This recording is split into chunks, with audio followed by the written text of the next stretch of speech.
Hi everybody. Well, we'll go back to the adventures of Grandfather Frog. Well, let's see here. First of all,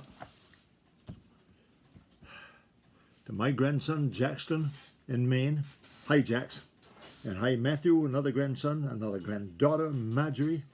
Hi guys. To Emma in Maine, Malia and Lucas in Missouri. And hello to Kai Ming and Wu Kai in Washington State. And Hope here in Maine. Hi Hope. And Dylan in Maine, Lucas in Maine, to our friends Leslie and Mary over in England, to Ezzy and Indy in Oklahoma, to Kayla here in Maine. Hi Kayla. And let's see now, to Sylvia, Macy and Lillian in Maine, Happer and Judson in Maine, Happer and Judson, brother and sister. Hi guys. And Caden and Xander here in Maine. Hi boys. And Evangeline and Isaac in Rhode Island. And Mabel in the country of China. And finally, Oliver, Madeline, and Wyatt out west. Hi, everybody. Okay, now, Chapter 18, Grandfather Frog Hurries Away. Now, remember what happened near the end of the last chapter. Let's see, Striped Chipmunk came along and saw the string and then pulled on it and pulled Grandfather out from under the board. Lucky thing he came along. I don't think Grandfather Frog could have got out. But we don't know for sure. Chapter 18. Grandfather Frog Hurries Away. When Striped Chipmunk cut the string that bound the long legs of Grandfather Frog together, Grandfather Frog was so relieved he hardly knew what to do. Of course he thanked Striped Chipmunk over and over again. Striped Chipmunk said that it was nothing, just nothing at all, that he was very glad indeed to help Grandfather Frog. We folks who live out in the great world have to help one another, said Striped Chipmunk, because we never know when we may need help ourselves. Now you take my advice, Grandfather Frog, and go back to the Smiling Pool as fast as you can. The great world is no place for an old fellow like you, because you don't know how to take care of yourself. Now when he said that, Striped Chipmunk made a great mistake. Old people never like to be told that they are old, or that they do not know all there is to know. Grandfather Frog straightened up and tried to look very dignified. Chug-a-rum, said he. I'd have you know, Striped Chipmunk, that people were coming to me for advice before you were born. It was just an accident that Farmer Brown's boy caught me. I'd like to see him do it again. Yes, sir, I'd like to see him do it again.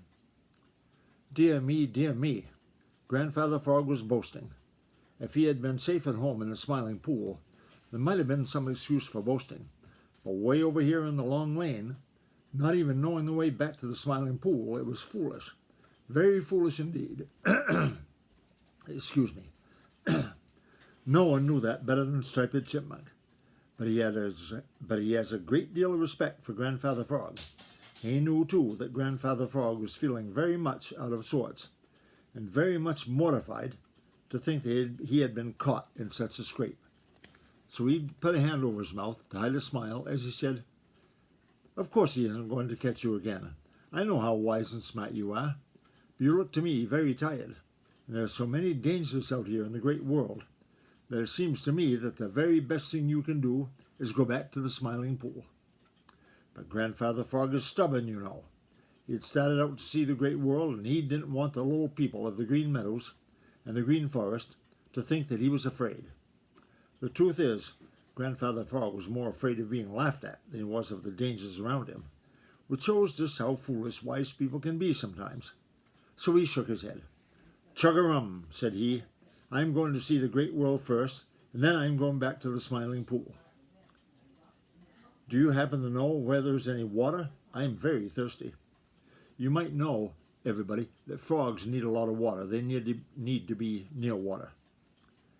Now over on the other side of the long lane was a spring, where Farmer Brown's boy filled his jug with clear cold water to take him to the cornfield when he had to work there. Striped Chipmunk knew all about that spring, for he had been there for a drink many times. So he told Grandfather Frog just where the spring was and how to get to it. He even offered to show the way. But Grandfather Frog said he would rather go alone. Watch out, Grandfather Frog. Don't fall in, because you might not be able to get out again, warned Striped Chipmunk. Grandfather Frog looked up sharply to see if Striped Chipmunk was making fun of him.